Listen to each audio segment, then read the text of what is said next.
Welcome to You Can Do It. Today we're going to be working on a KTM front wheel. We're going to re-spoke it. This is off my bike actually. I'm going to just service it before we do some new enduros.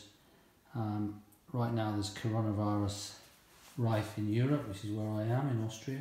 Locked down, so I might as well do these things now while I've got a bit of time.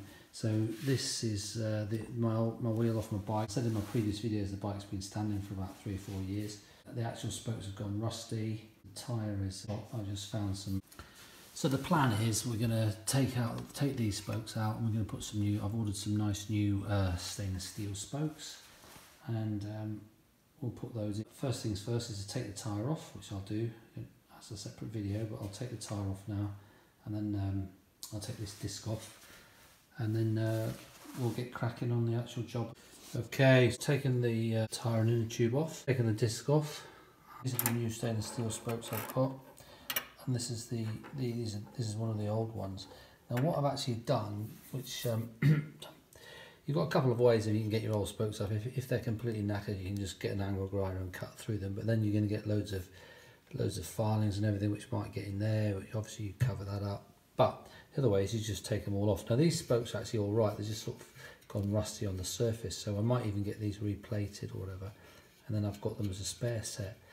But before we take them all out, you've got to make sure that the new spokes you've got are actually the correct spokes, because you don't want to be trying to work that out once you're trying to lace up the wheel.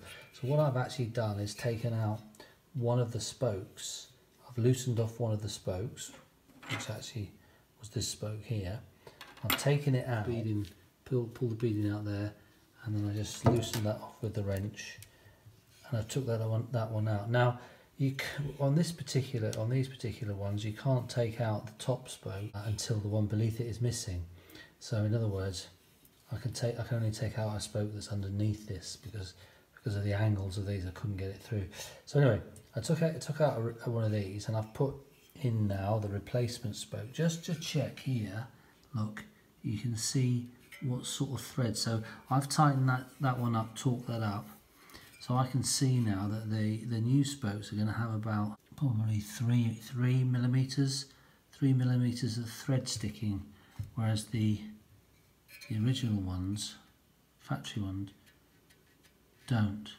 So the thing is, you could have put these in and then threaded them up like these ones, and then you'd have found that the first spokes that you'd have put in would have pulled your hub far too much that way. So it's always good to do that, just to check roughly where you're going to be.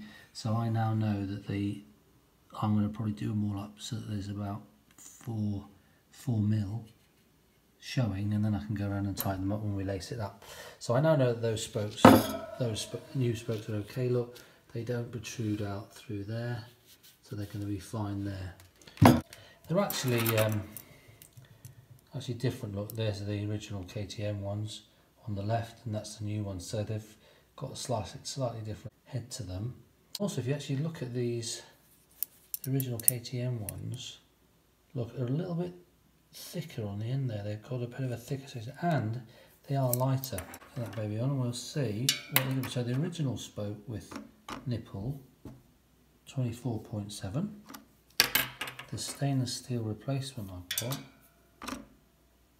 27.5. Therefore, increase in weight. So this is how KTM obviously works, just to reduce the weight on every single component. But I'm actually now going to go from tube to tubeless, so it'll be interesting to see how much difference the weight of that is. So anyway, now what I'm going to do basically is we're just going to start undoing all these nipples and just taking all the old spokes off. But I want to keep these spokes, because I'll get them replated and then we can use them again. Okay, so one thing to do before you start undoing anything is to measure what the rim offset is. That's 33 millimeters from the face of the discs there. So now it's a case, we'll just have to take the band off, and then it's a case of just going around here. These KTMs take a 7mm, and this is a case of going around there and just loosening them all off, taking the spokes out. So you don't want to watch me do that, so I'll just have a go. I'll just show you one spoke. So put the spanner on there, just undone it, and then you can just it gets quite loose very quickly, and you just spin it there, spin the thing out with your hands like that. Look, it's coming out. See, it's coming out the other end there. Comes out here. It's coming out there. There we are.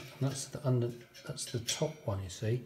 So I've done that to show you that you can't actually get that out until you've taken this one out here, because the top one's by. So I think the way you do it is you take your bottom one out first. So let me do that now. So now I've got the bottom one that's from underneath. Got that one out. Look. That comes out easy enough. And then when that's out, okay, so we've taken all the spokes out from that side. So we'll spin it over. Now we'll do all the spokes from the other side. But these are all nice and loose now. So it's quite interesting when you lace up the wheel, you know that, as I say, I put a spoke here. That's one of the new spokes, so I know roughly what the distance is, about 3 or 4 millimeters there. I can do all those up to about 3 or 4 millimeters, and then I know I'm roughly in the right place. Put the other side in, and then we're already in a better position for when we want to true up the wheel. But I'll cover that when we start lacing it up.